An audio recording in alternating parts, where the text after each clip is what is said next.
E aí, tudo bem? Eu sou a Ana e esse é o Puxa uma Cadeira e Bora Conversar.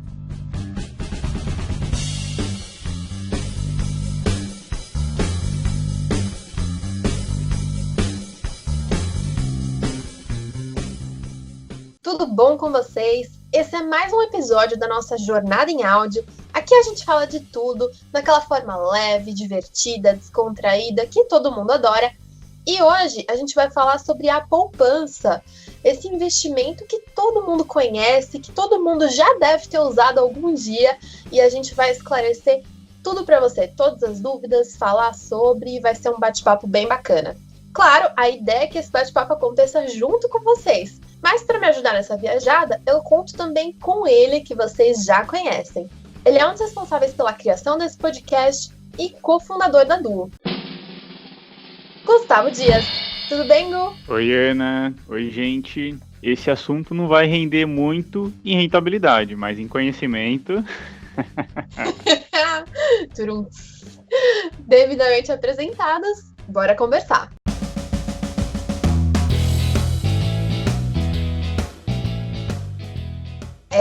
O assunto de hoje é a poupança. É um dos investimentos mais conhecidos pelas pessoas, mais acessíveis também, e a gente vai falar tudo sobre ela aqui nesse episódio. E a gente não poderia deixar de começar falando, claro, sobre a origem, como que a poupança surgiu, quando que ela surgiu, qual que é a idade desse investimento. Bora lá, Gu? Bora! Ele surgiu já faz um tempão, ou um tempinho, se a gente for pensar na idade do Brasil, né?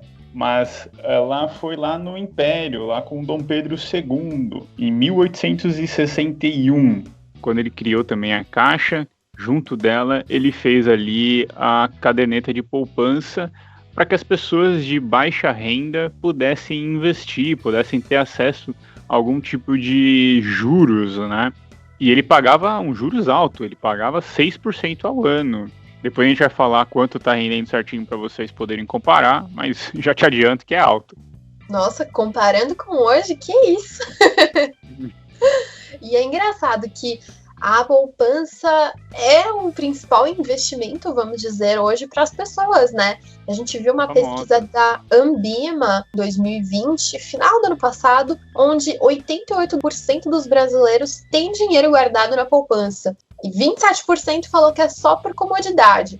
E aí o curioso é que 69% que tem dinheiro na poupança também tem outros investimentos. Então, as pessoas estão buscando outros lugares para investir, provavelmente buscando mais rentabilidade, outras possibilidades, mas a danada da poupança não perde espaço, é impressionante, né? Ano passado a gente viu bastante o movimento, né, das pessoas migrando, sacando os valores da poupança, né? No nosso quadro de notícias aos sábados a gente viu várias vezes recorde de resgate da poupança, até porque a economia favoreceu isso, né, com as taxas de juros, com a Selic lá embaixo, ela também fica baixinha e a galera começou a buscar outras opções. Então, é curioso e eu gosto desse movimento. Quanto mais as pessoas se interessam, melhor o conhecimento vai migrando e para de ser por comodidade e, de repente, por alguma coisa super específica ainda deixa lá, mas ela vai buscando coisas melhores e isso é bom para ela, inclusive. Com certeza.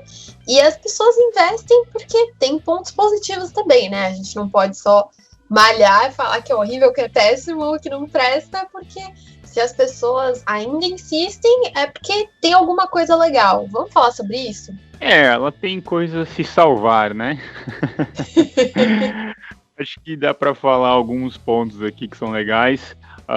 Facilidade de investir, quando a pessoa abre a conta no banco, é a forma mais prática e rápida de investir, porque é uma das coisas mais intuitivas ali, então é super tranquilo. O valor para você investir é super acessível, então qualquer um centavo você já consegue jogar lá dentro da poupança, então isso ela também consegue ser bem acessível.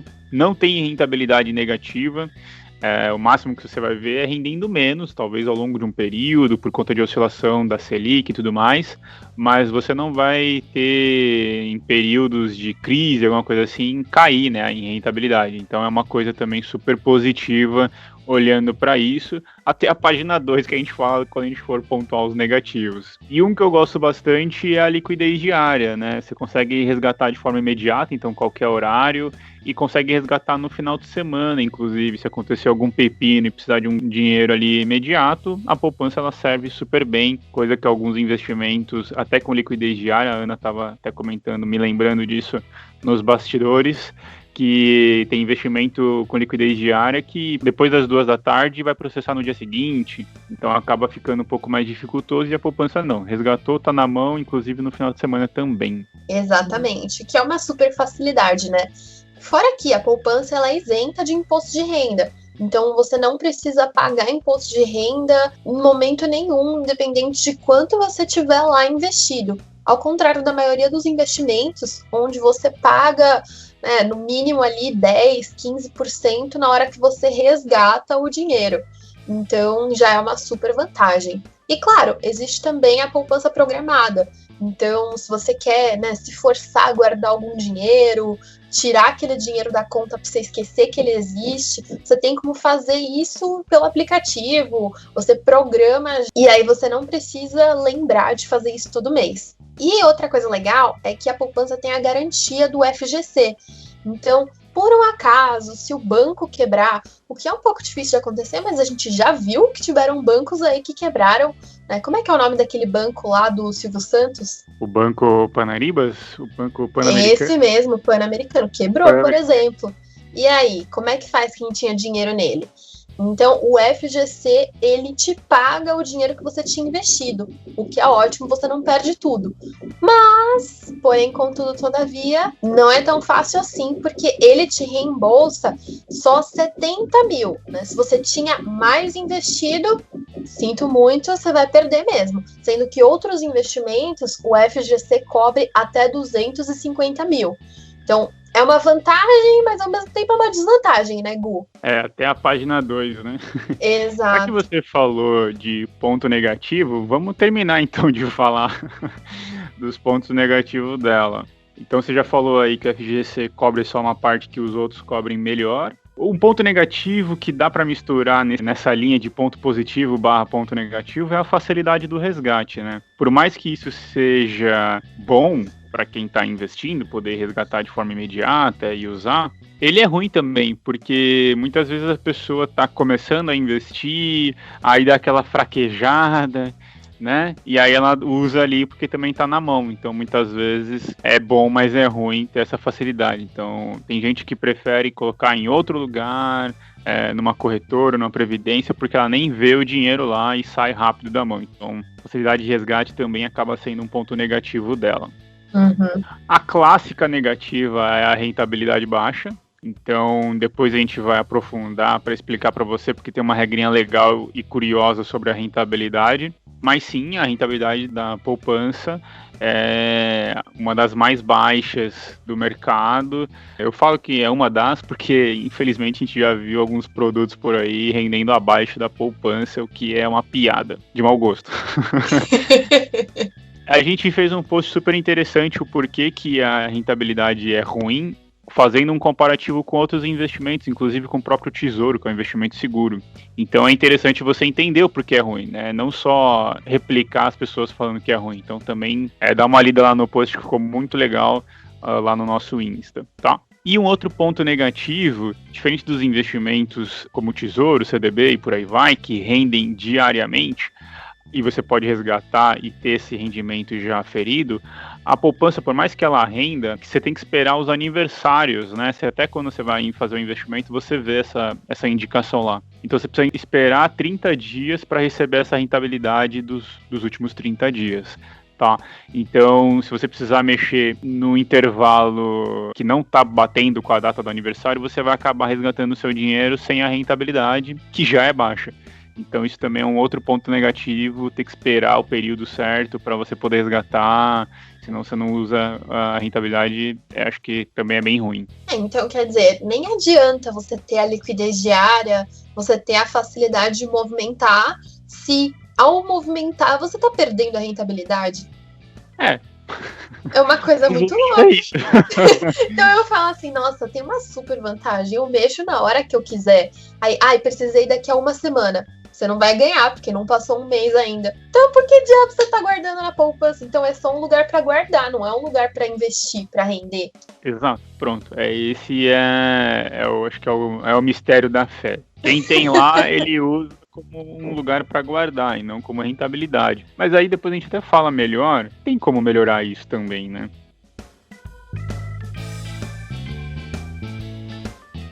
Bom, vamos falar sobre a parte prática, então. Esse é o momento onde a gente vai passar bastante conhecimento para vocês, falar algumas curiosidades que talvez vocês não sabiam antes. Claro que eu acho que todo mundo sabe o caminho para você investir na poupança, ou se não sabe, tem uma ideia, né? Super tranquilo pelos aplicativos dos próprios bancos, das próprias instituições. Você tem lá 2 cliques na parte de investimentos, você já acha a poupança e já começa a investir. O que talvez precise só tomar cuidado é na hora que você vai investir na poupança, se você vai colocar como um investimento único ou investimento mensal.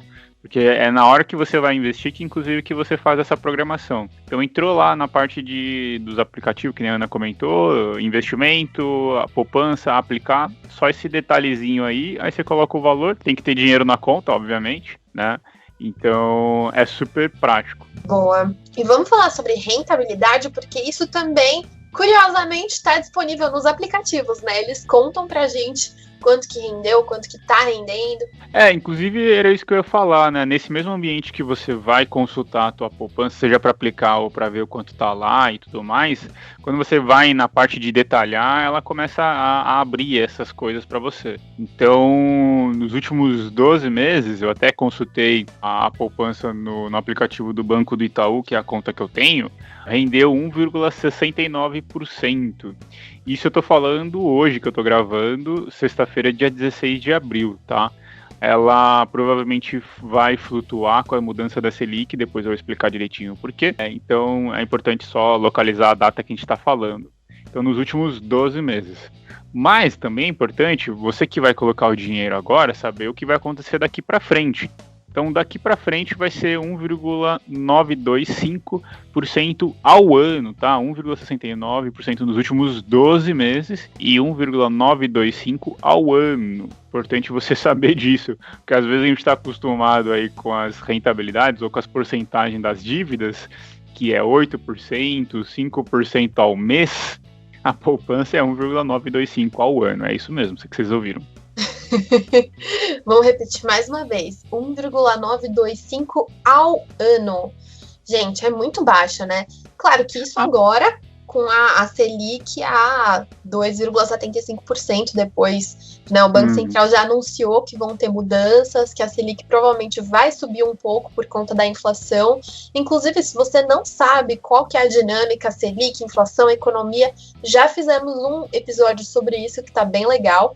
Mas é legal a gente saber que a poupança rende a mesma coisa para todos os bancos, né? Não é como um investimento qualquer que a instituição determina quanto que aquele investimento vai render, determina as taxas. Poupança não, é uma coisa igual para todo mundo. Sim. E lembrando, né, quando a gente falou lá no começo, né, do Dom Pedro II e tudo mais, ele estava pagando 6% ao ano, né, como garantia o governo imperial, e aqui ele está pagando 1,92 ou 1,69, né, enfim. Olha a diferença, né, de rentabilidade. Não quer dizer que uma é melhor que a outra, são só momentos da economia diferentes, mas é curioso você saber e ter isso na memória aí como curiosidade. Boa. E vamos explicar para a galera como que funciona essa rentabilidade, porque a gente sabe que é igual para todos os bancos e a gente sabe que tem a ver com a Selic. Mas como que é? Como é que funciona? É que nem um Tesouro Direto Selic, que é uma porcentagem da Selic, por exemplo? Essa daí é legal porque tem uma regrinha que condiciona a mudança da própria Selic. Então, conforme a Selic variar, ela também pode mudar de configuração. E essa característica é legal porque muitas vezes a gente não vê por aí o pessoal falando. Então é o seguinte, quando a Selic está abaixo, está menor que 8,5% ao ano, então está menor que isso, ela sempre vai render 70% da Selic mais a TR. A TR é uma taxa referencial criada lá nos anos 90 pelo Collor para dar uma controlada na inflação. E hoje é zero. Então você pode considerar que rende 70% da Selic, tá? Mas isso quando a Selic está abaixo dos 8,5%. Quando a Selic começa a subir e crescer bastante, que é o que a gente viu lá em 2014, 2015, né, nas alturas 14%, 15%, 16%, a taxa da poupança era outra. Então, quando ela é maior que 8,5%, ela sempre vai ser 0,5%, 0,5% ao mês, mais a TR, que continuando zero, fica sempre 0,5% ao mês. Então, se ela está abaixo, que é o caso que a gente está enfrentando hoje, e provavelmente vai ficar assim pelos próximos bons anos, então abaixo 70% da Selic. Então você pega o valor da Selic, multiplica por 70%, você vai descobrir a rentabilidade da poupança ali no período que você quer avaliar. 70% da Selic. Acima de 8,5%, ela vai ficar numa taxa fixa de 0,5% ao mês. Beleza? Então é uma regrinha legal que ela pode variar, além de variar conforme a Selic ir mudando, que nem a Ana comentou da reunião do Copom, ela também tem esse detalhezinho do 8,5 aí, condiciona se está acima ou se está abaixo, que é curioso saber. Boa, então tem um monte de coisa que a gente precisa olhar, né, para saber quanto que a poupança vai render, não é tão direto assim. Sim, claro que também, cá entre nós, nada que uma perguntada por um especialista, um consultor, gente boa da Du, não responde para você de forma prática. Também, se você olhar no aplicativo do banco, ou se você jogar no Google, você não descubra. Mas é legal, até quando você for conversar com aquela pessoa que já é super investidora, não sei o quê, nananã, e aí você fala da regra da poupança que você também manja agora. Perfeito. E tem uma coisa que a gente não falou, mas eu acho que é válido também, que é importante, que entra em uma das justificativas que as pessoas usam para continuar insistindo na poupança, mesmo sabendo que é um investimento que rende muito pouco.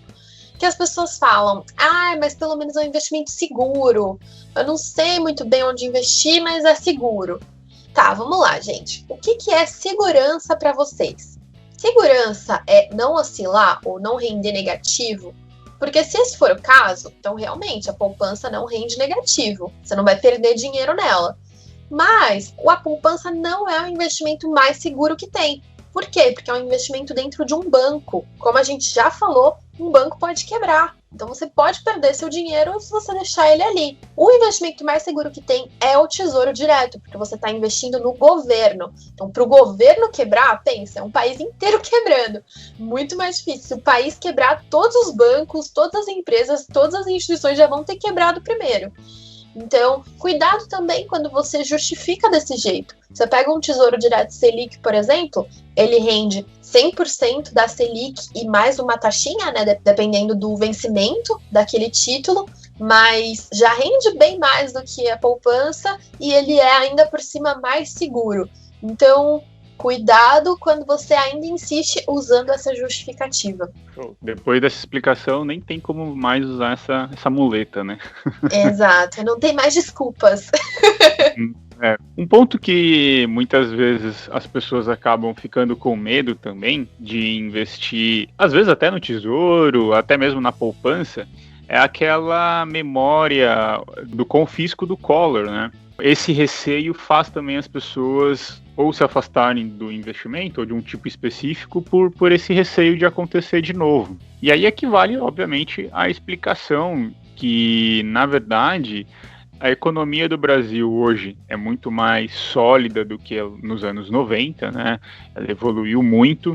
Então, não teria necessidade, vamos dizer assim, do presidente fazer um confisco de recurso da população pessoa física, por conta de toda a estrutura econômica que o país tem. Por outro lado, caso ele achasse necessário, é um pouco mais burocrático. E aqui eu estou sendo irônico no pouco, porque o que antes o presidente tinha uma autonomia maior, hoje, para ele fazer esse tipo de movimentação, é via PEC. Então precisa ser aprovado na Câmara e no Senado. Primeiro, é uma medida extremamente impopular e isso teria que passar por pontos que a gente tendo dinheiro lá, a gente vendo esse movimento, tira. Então não é uma coisa que da noite para o dia é pego de surpresa, porque teria um processo maior para percorrer. Então esse medo também de ser confiscado pelo governo, independente se tem um governo bom, se está um governo ruim, 2022 está chegando, vai ter novas eleições, no futuro agora está um presidente chuchu beleza, esse risco não vai existir, tá? Ou a gente pode colocar como um risco muito baixo por conta desses processos todos. Então pode ficar despreocupado, pode investir no tesouro, não investe na poupança, mas pode investir sem medo. Eu acho que é o que você falou, né? As pessoas, elas insistem na poupança porque elas têm essa ideia de que é o mais seguro que tem, mas algumas pessoas, elas têm tanto receio que elas nem guardam dinheiro e elas nem investem, porque elas têm medo de ter muito dinheiro numa conta. Sei lá, a minha avó, por exemplo, ela ainda guarda dinheiro em casa. E eu fico pra morrer, eu falo, vó, se alguém entrar na sua casa, pegar dinheiro, e ela fica, não, mas eu não vou deixar no banco, não sei o quê. Então acho que principalmente a galera mais velha tem esse receio, né, de ter dinheiro no investimento, de ter dinheiro na poupança que seja. E é bom a gente explicar que, calma, gente, não é assim, né? Sim, tem que clarear as ideias.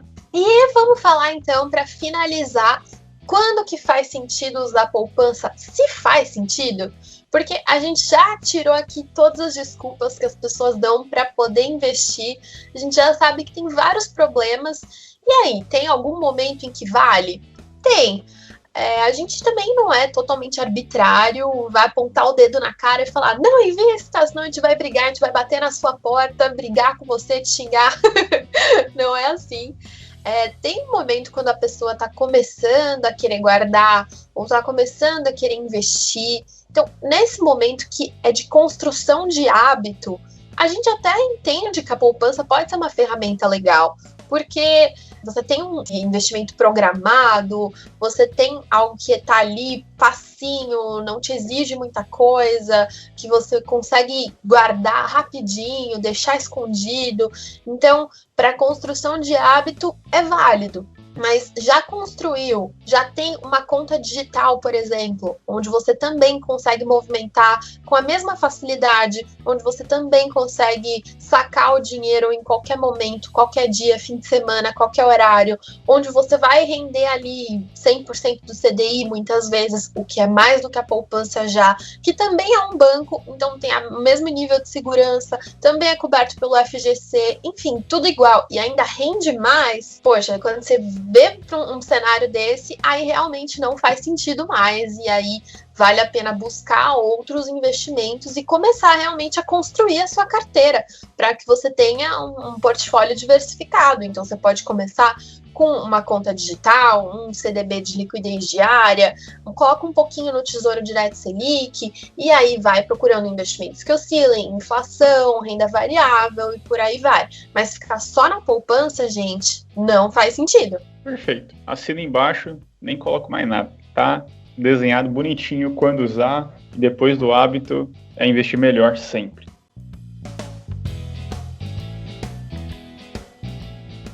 Então é isso, galera.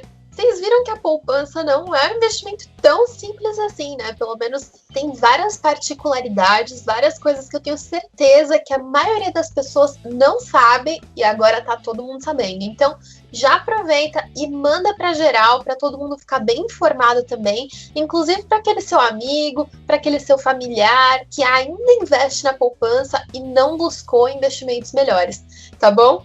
Continue mandando pra gente sugestões, o que vocês querem ver por aqui. Vocês sabem que a gente fala de tudo, de finanças, investimentos, de dívidas, objetivos, organização. A gente fala de temas do cotidiano, de reflexões, a gente fala de tudo um pouco. E a gente já fez vários episódios que foram sugestões de vocês. Então, queremos saber o que vocês querem ver por aqui pra gente continuar fazendo, continuar agradando, claro, que a gente adora. Gu, obrigada pelo bate-papo, obrigada, gente, e eu vejo vocês na próxima.